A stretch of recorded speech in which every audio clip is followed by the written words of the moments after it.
Discussing the issues that actually matter.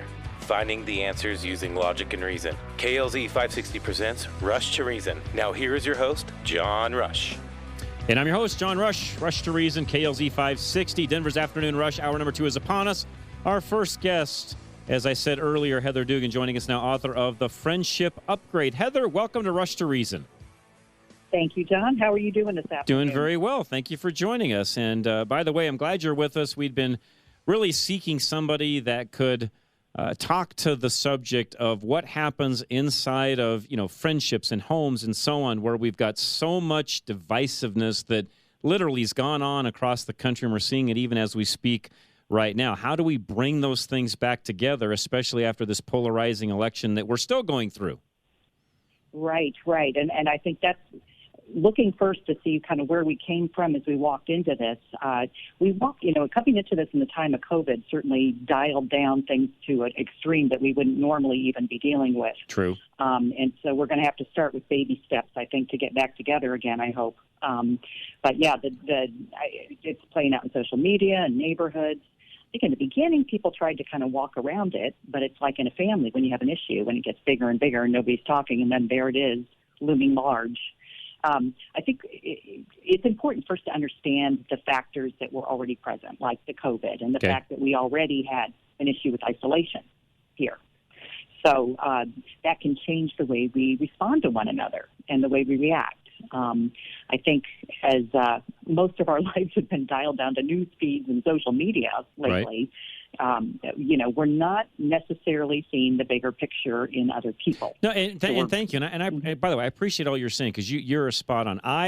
And Charlie, my engineer, we're a little different in that. And I know there's some people like us too that have, I've continued to, do the things I do, go to work. I have a small business outside of what I do here. My life, honestly, Heather, hasn't changed a whole lot from the beginning of COVID till now, because I had that ability and had to go to work even here at the station on a daily basis and did those things. So really didn't get that isolation, aspect of things in life that a lot of folks that you just mentioned, by the way, a lot of folks have gotten that, because even if they've gone to work, it's been for less time than they normally would have. And maybe it's in a situation where the office has a lot less people because they're doing some sort of rotating staff. And so to your point, there is a lot of isolation that's gone on. And I think that's not been good for us in that area, because it's fed, I think, a lot of things that have been driven through social media, news, and so on. And we already have proven, through various things, that what we see on social media is not always accurate. No. Unfortunately, just this whole drive we've had towards digital anyways, it goes down to bullet points. We lose the nuances. We need to really understand one another. I kind of see almost now it's like we're looking at each other like those count the differences pictures that you remember as a kid. Right. Instead, yeah. And yet we share so many of the same values still. I think the thing that a lot of people, we need to realize is that depending on our own life experiences, we are going to weight those values very differently. It doesn't mean we don't share them, but one might be a little higher ranking than it is to another person. And I think that's the beginning of kind of coming together, perhaps, is just finding those commonalities and understanding that. I have a neighbor who his yard sign told me right away that we were going to cancel out one another's vote. Gotcha. but we have had really good conversations through this, because we've tried to understand why we both kind of have approached this from the angle we have. And that's, that makes us more human to one another. Yeah, and I've got lots of different listeners that we have on our show from both ends of the spectrum. We are a conservative show, so we tend to have more of that. But honestly, Heather, we've got the full spectrum. I get text messages, emails, and so on across the spectrum. So we've got that entire audience listening. And I am one that just says, listen, I don't care what aspect of life you're coming from. I realize all of us are going to have a different view on how things should work. All I'm asking is, let's at least be nice to one another through this. Yes. And I'll be honest, Heather, these last several years, it's not as nice as it used to be. Nice as in, we aren't as nice to each other as we used to be. Yeah, so it's disappointing, isn't it? And I think what you were saying there about people from different ends of the field, perhaps politically, listening to your program, that is heartening. I wish that more of us really kind of tried to grasp all ends of the news scene there. I make a point, and I don't always, I don't watch news as much as I try to. Me neither. I don't watch it at all, just so you know. I don't watch news, period.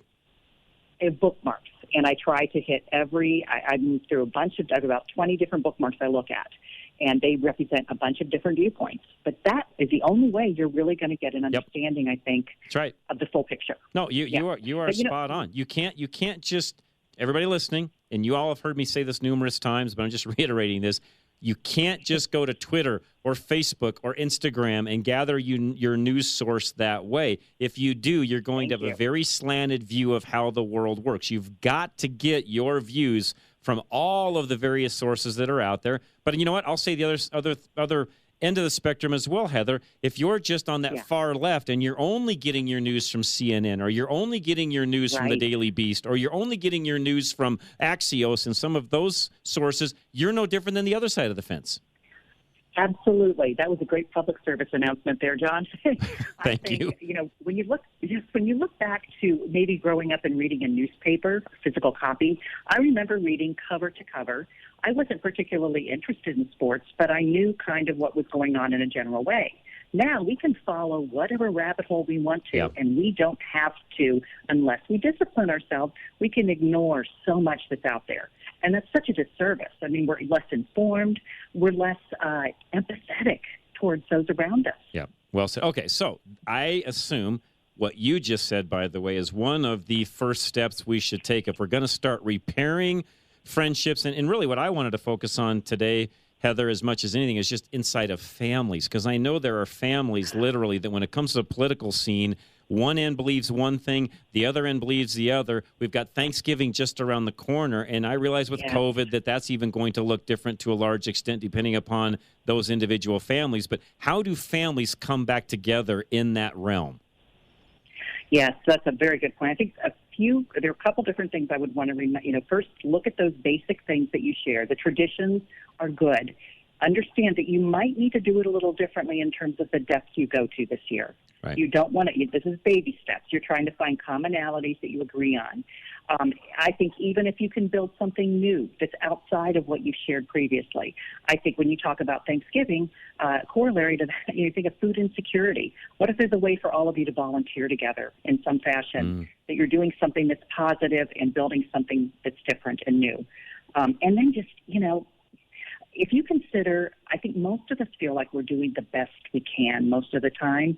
It's tinted by whatever we have been through. But we need to kind of assume the best, that other people are doing the same thing. One of the great, wonderful things about being an adult is this autonomy we have and this freedom to choose.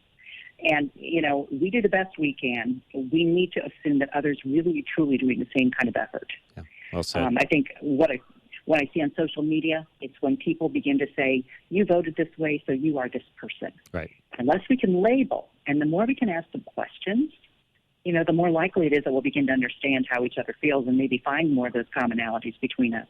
That's right. Well said. Again, Heather Dugan, author of The Friendship Upgrade. Heather, what's the website folks can go to actually learn more about you or the book itself?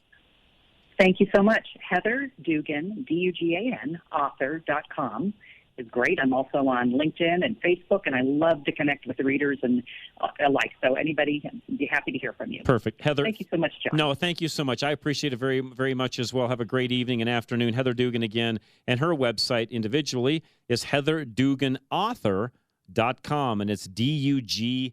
We'll be right back.